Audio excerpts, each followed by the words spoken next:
Great. This was a great talk on growth hacking. I think we can take it a step further by talking about growth hacking from a sales management perspective.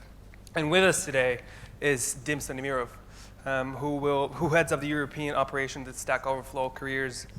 In this role, his responsibility includes building, expanding, and managing the Stack Overflow EMEA sales force. And prior to joining that, he actually co-founded, was head of sales of Ovia, which is now WePow.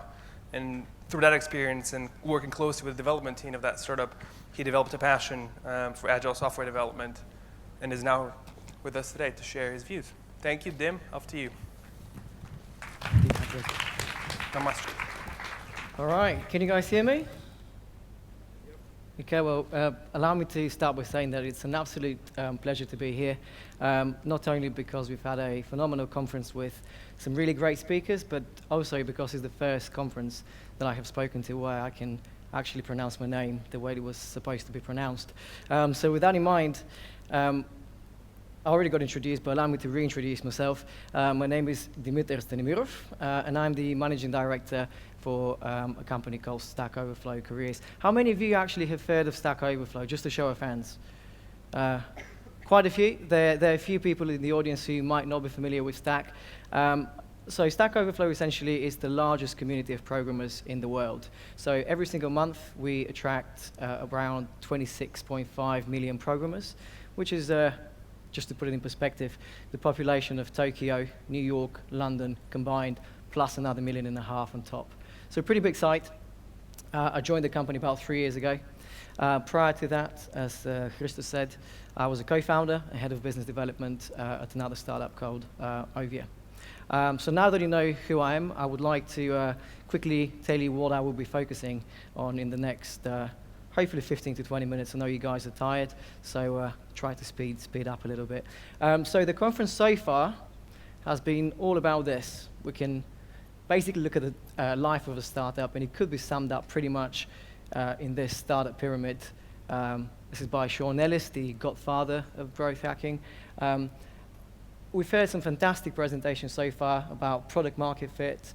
A lot has been said there, and I'm pretty sure you guys at day 2 are now tired of listening about that sort of stuff. So what I'll try to do is essentially focus on the sort of upper levels of that pyramid.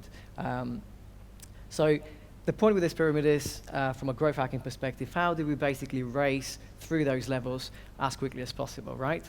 And every single startup aspires to do that. There's only one destination, different ways to get there, right? So to sum them up, you can basically use paid acquisition to do that. You can do virality. You could do SEO, sales, why not? Or you could work on partnerships and business development. Perhaps the least sexy one of those is sales, and one that has not been covered a lot today. So this is what I'll be focusing what I'll dedicate the next few slides on, right? So the way I would do it is by walking you through my story so far. So I said I joined Stack Overflow 3 years ago, back in September 2011. At that point, Stack Overflow was slightly smaller in terms of team size. I came on board to open the European office of the company in London. Only one person. Today, 3 years later, we are a team of 40 people, 30 of which are in sales and account management. So the breakdown is as follows: 25 salespeople, 2 sales managers, 1 sales support person. So what I'll try to do is basically talk you through this. By the way, is our growth curve for Europe only.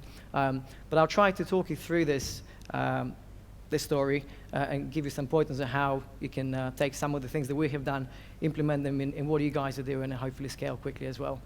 So to help myself in doing that, I would use this 3-phase model of building and scaling a sales company, right? So it starts with providing product value. The second stage is understanding your pitch. And phase 2 is all about scaling the organization. And as I'm sure you can appreciate, this matches quite closely that pyramid that we looked at earlier. So what is phase 1 about? Phase 1 is about proving product value. And to put it very simply, what this means is there anyone out there who will be willing to give me money in exchange of what I'm working on, right? Is there anyone interested in what I'm doing? Again, I won't be speaking about this in too much detail. We've heard some amazing stuff around this morning from Rob. But from a sales standpoint, what this means is that at this moment of time, you don't actually need to have a sales team. At this moment of time, the responsibility of selling actually goes to the founder. The whole point here is for them to essentially sell the vision, right? You might not have a product at that point, or if you do, it might not be very good, right? The point here is to ensure that you can sell the vision through conversation, you can refine the product, but the one thing that you do want to make sure is that there's someone on the other side who will actually give you money in exchange of what you're doing. Once you have done that, well, actually, before I move on, in our case, so I said I will be giving you an example. In our case, what it meant when I joined Stack, we already had a sales team in New York, relatively small team, 3 people. So the thing that we needed to prove is that the product that we had, which was working pretty well in the US, was applicable to the European market. So when I started, the first 6 months of my job were basically dedicated to that. And after 6 months, we moved into stage 2. And stage 2 is all about understanding your pitch, right? What it means, to make it actionable, is that this is the time when you can actually start building your sales force. And the way to do it, the right way to do it, is to actually hire at least 2 people. A lot of people, when they start, a lot of founders, when they start scaling and thinking about building a sales force, they will hire 1 person. We don't have money, you know, we can only afford 1 salesperson. The problem here, guys, is that if you have not understood your pitch in the first phase and you hire someone and they're not doing well, you don't know whether they're doing a bad job at selling, whether they're a bad salesperson, or whether you have not figured out what your pitch is. Or if you have not been able to explain it to them. You haven't been able to teach it. So by hiring at least 2 people, you can A/B test, right? You hire 2 people. One of them is doing badly. The other one is smashing it. Clearly, you have a person problem, right? And what you need to do then is replace that person with someone who can do the job. If you hire 2 or 3 people, all of them are doing poorly, then perhaps the problem is in you. Maybe you haven't been able to relay the product value proposition to them. So what you want to get out of this phase before you move any further is to ensure that those guys could be successful on their own, right? They have nailed the pitch. From then on, we get into the interesting stuff, which is scaling. And the whole point here is to make this scalable and repeatable. So how do you do that? Well, surprising as it may sound, the answer is to think like a programmer. So I said earlier that I co-founded the company called Ovia. So let me explain this whole thinking like a programmer thing. If you allow me to take you back in time, the photos that you've seen over there, the gentleman on the slide is one of my co-founders and CTO, Jaime. And it was really interesting working with Jaime. It was interesting to watch him manage the developer team, which at the time was significantly larger than our sales team. The sales team, or the business team, as we called ourselves, was about 4 people. Jaime was managing at one point 12 developers. And the interesting thing about Jaime was, he was very much hands-off. Not too many meetings.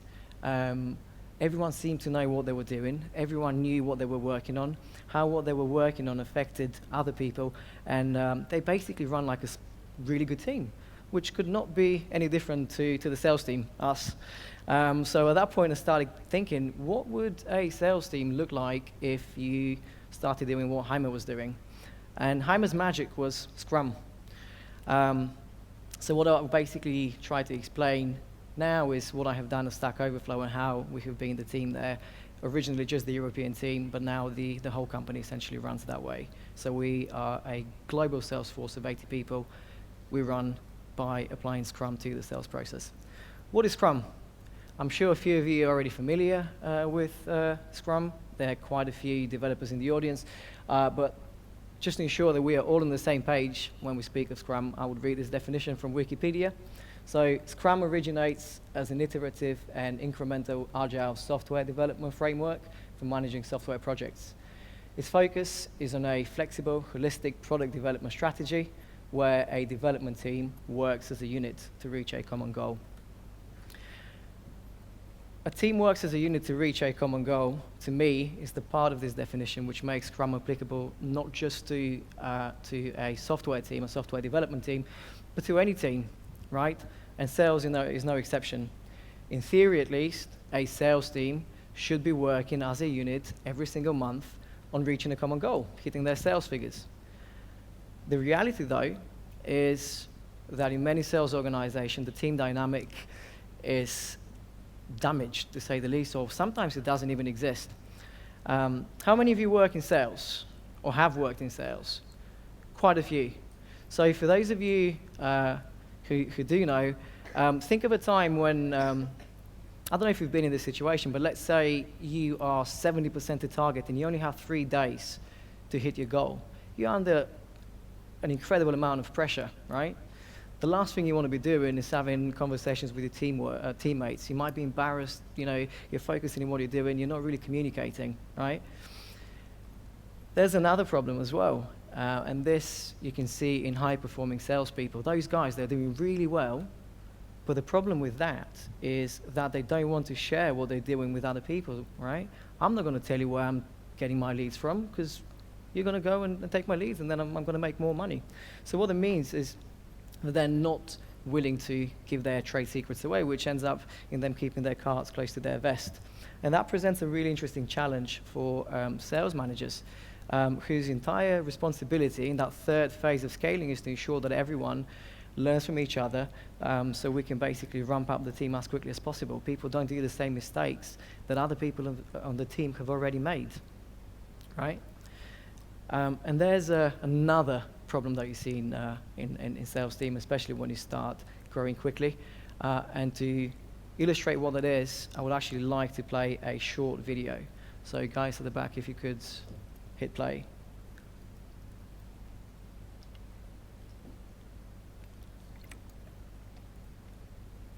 Hello? But you're talking about what? You're talking about bitching about that sale you shot. Some son of a bitch don't want to buy land. Somebody don't want what you're selling. Some broad you're trying to screw, so forth. Let's talk about something important. Are they all here? All but one. Well, I'm going anyway. Let's talk about something important. Put that coffee down.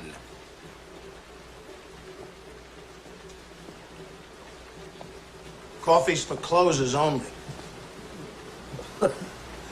You think I'm fucking with you? I am not fucking with you. I'm here from downtown. I'm here from Mitch and Murray. And I'm here on a mission of mercy.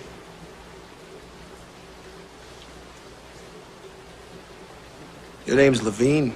Yeah. You call yourself a salesman, you son of a bitch? I don't gotta listen to this shit. You certainly don't, pal. Because the good news is you're fired. The bad news is you've got just 1 week to regain your job, starting with tonight. Starting with tonight's sit. Oh, have I got your attention now? Thank you. Good. So, okay. So, how many of you have actually seen that film? Quite a few. So, for those who have not, absolutely brilliant. It's called Glengarry Glen Ross. Pretty old, 92, but a must-watch. Not only if you're in sales, but it's a good film.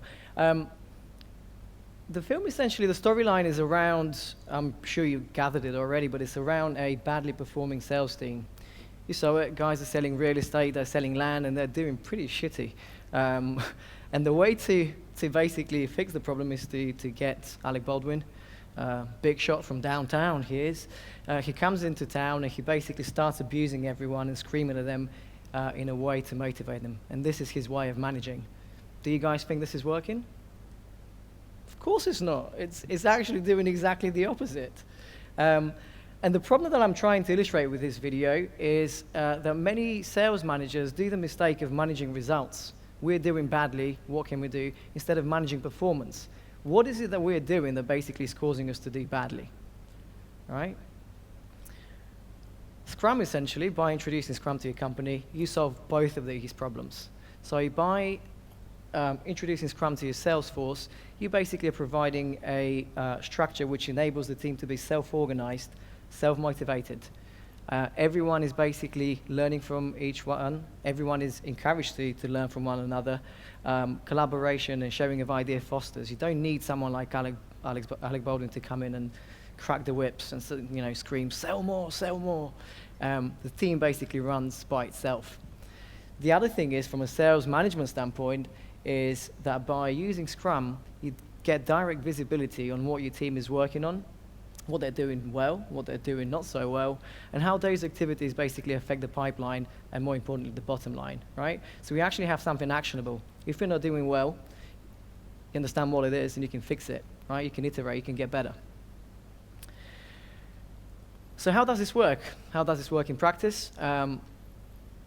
The photos that you guys see, the one on the left is a team sprint review from London. The other one is a different team doing their stand-up. So the way it works is very much the way Scrum works in a developer team, right? So I mentioned we have about 30 salespeople on our European team. Those are broken in smaller teams of about 5 to 6 people. Each team has 3 key roles in it. So you have your Scrum Master, who in our case is our sales team lead. You have your team members, obviously the salespeople on the team, and you have your sales manager, who plays the role of a product owner, right? The core responsibility of a Scrum Master is essentially to drive the cadence of the team and keep team morale high. So they're the people on each team who run the Scrum meetings. The team members, needless to say, Scrum Master being part of the team, basically are the guys doing the heavy lifting, right? They're the people doing the work they're selling. And the product owner, the sales manager in our case, has a slightly different role than that of a product owner on an Agile software developer team, and I'll say a couple of words about that in a second. What we also do is we break down the month into sprints. We break down our months into 4 sprints, so you're looking at about 5 to perhaps 8 business days, which allows us to essentially have smaller chunks of time that we can manage more effectively. At the beginning of each sprint, we do a stand-up. So it's not a daily stand-up, as in software development. It's only at the beginning of the sprints. We do a daily stand-up at which we look at what we're going to be working. We do this in front of a Scrum board, a physical Scrum board. You don't have, however, sort of posters on the board and not user stories. They're not things that we'll be building and developing. They're deals, so they're clients that we're working on. So everyone on the team gets direct visibility on what everyone else is working on, right? We also do sprint reviews at the end of each sprint. So we have burn down charts, which basically at any one time can tell you how the team is doing. Are we ahead of goal? Are we behind goal? How much work do we need to do in order for us to get to where we want to be at this moment of time? So everything is actionable. Right at the end of the month, we always do a monthly retrospective, which is looking at past performance and seeing, can we identify anything that we did well? If yes, well, let's do more of it. Can we find out why we, for example, missed a big deal? What did we do wrong? Can we ensure that that doesn't happen again? So the way it works is, again, very similar to a software development team. So I kind of spoke about the different roles in the team and how those come together. So let me use an analogy to put things in perspective a little bit. So if you think of a Formula One driving team, if you think of what the role of the Scrum Master is, or the sales team lead in the sales team, as we said, their role is to sort of push the team to ensure that they hit goal, keeping morale high. They're responsible for cadence. So if you compare that to the role of a Formula One driver, that would be essentially to keep the car on the track. They're in the driving seat. They're driving the team towards success. They're the people responsible for the team hitting goal, more or less. They're there to ensure that the team velocity stays in line with what we need to hit our goal. The team, the sales team, or the Scrum team, they're the car itself. They're the engine. They're the driving force behind the car, right? They're doing the heavy lifting. And then you have your product owner, your sales manager, who essentially is responsible for they will be your pit crew, they will be your engineering crew. So they're the guys who are fixing little things in order to ensure that in the next race we do better.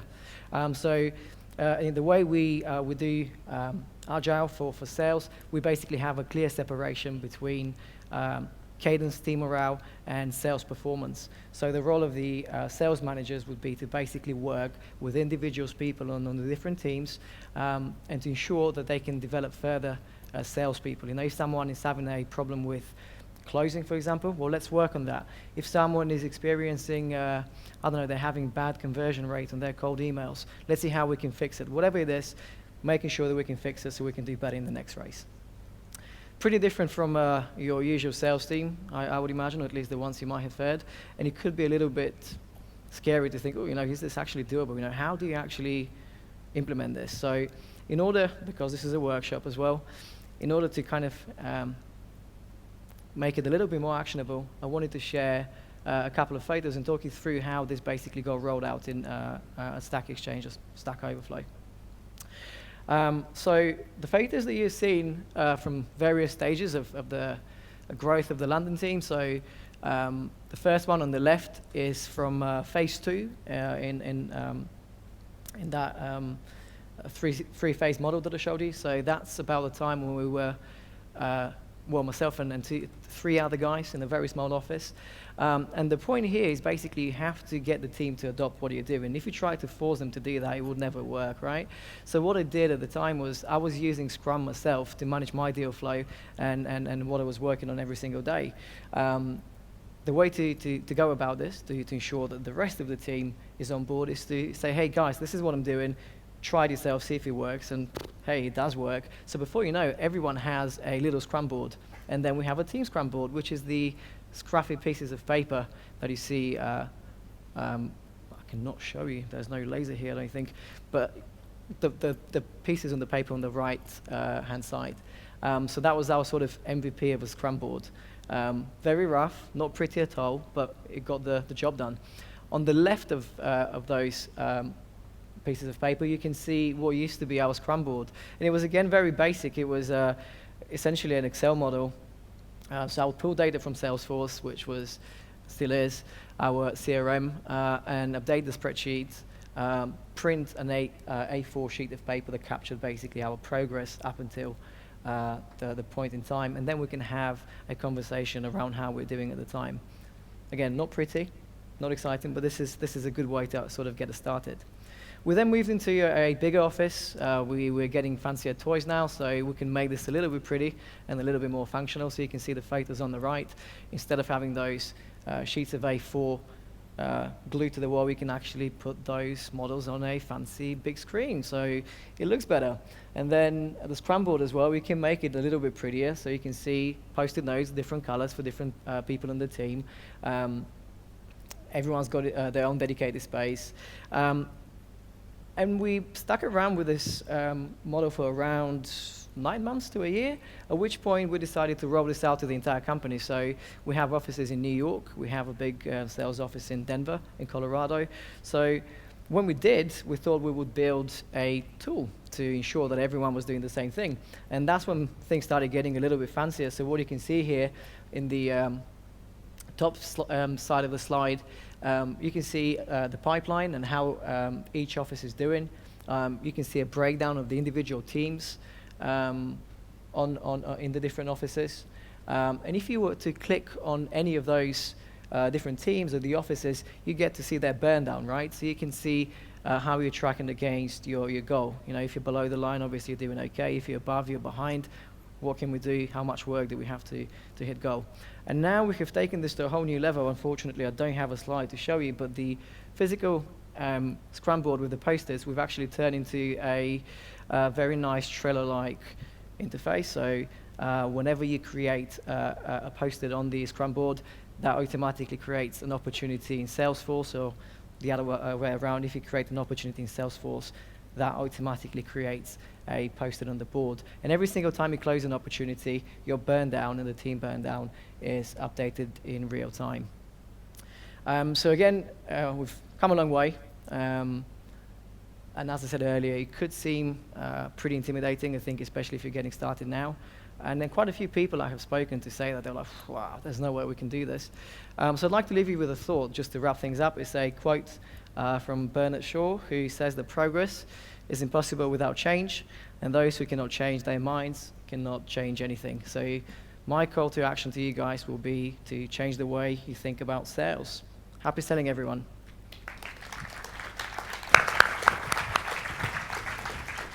Dim, Yeah. perfect. Thank you so much. Thank you. Guys, we're going to take a short 15-minute coffee break. We'll be back here with the next lecture. Keep tweeting. Prizes up for grabs. See you soon.